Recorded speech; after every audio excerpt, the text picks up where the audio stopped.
Thanks, Dan. Hey, let's talk shocker. House Majority Leader Eric Cantor lost the Republican primary election in Virginia to a little-known economics professor.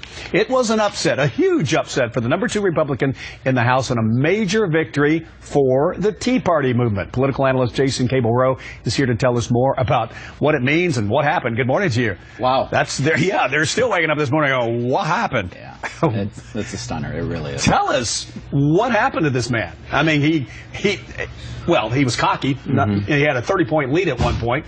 He had no idea that he could get beat. Well, and it's interesting. His internal polls showed him with an enormous lead. A poll that was just released about a week ago, a public poll came out that had him with a very significant double-digit lead. I think part of it was the turnout. There was very low turnout, and so you had some base Republicans that turned out and probably more mainstream Republicans that didn't show up that would have been more supportive of Cantor. So it's a stunner. No one saw this coming. I mean, I've talked to members of the House Republican leadership. I've talked to staff at the Republican National Committee, and no one saw this coming. There was a lot of talk that he spent too much time in New York and California raising funds and doing all these other things, and immigration also was an issue, the amnesty issue, and his opponent, David Brat, harped on that a lot.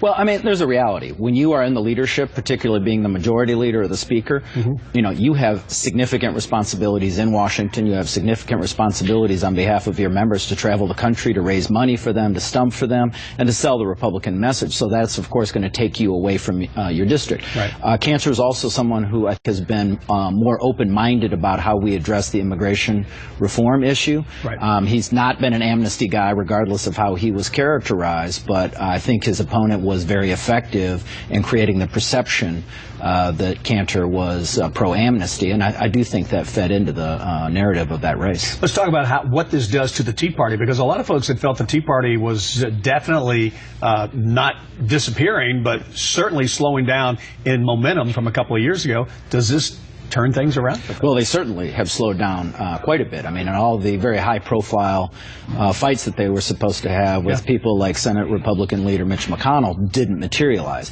The only one so far up until Eric's defeat is the race that is yet to be decided in Mississippi with Senator Thad Cochran, who's in a runoff on June 24th against State Senator Chris McDaniel. This will breathe new life into Tea Party conservatives. There's no question about it. I've been surprised just from looking at Facebook and Twitter over the last 12 hours. I mean, this is only a 12-hour story at this point. I was surprised. I mean, Eric Cantor is a conservative and has been, I think, a well-respected conservative, but there's been a lot of glee from some of the conservative groups over his fall. Having said that, though, is this an isolated incident, or do you think it will spread to the rest of the country as more elections come up in midterms? We're about probably halfway through the primary system for this cycle. I think it remains to be seen. Does this reinvigorate the Tea Party to go after some other folks? There's some speculation that Cantor didn't take this race as seriously as people like Mitch McConnell took theirs. Or say Lindsey Graham, who's often been a target of conservatives in a very conservative state, South Carolina, who handily won his race. You got to play to win, and I think there's some folks that are suggesting that Eric Cantor didn't play to win in this primary. In some ways, he took it for granted. So I think it remains to be seen. I do think whether immigration was a significant factor or not, it is going to slow, if not kill, any possibility of immigration reform in this Congress, and probably cools the possibilities of it happening in the next Congress. Final quick question. He's the House Majority Leader. Is that going to change quicker than he changes office? Unfortunately, I think it has to. Like I said, part of his responsibility is to travel the country and raise money and stump for candidates.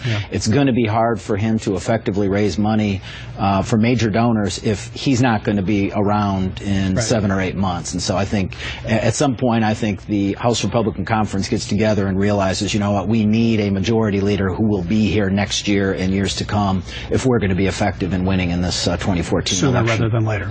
All right, Jason Cabel, thank you very much for your David. opinions. We appreciate them. Brad Perry is in North Park this morning, giving us some great Father's Day ideas. Brad? Hey, David, I'll tell you, this is really cool.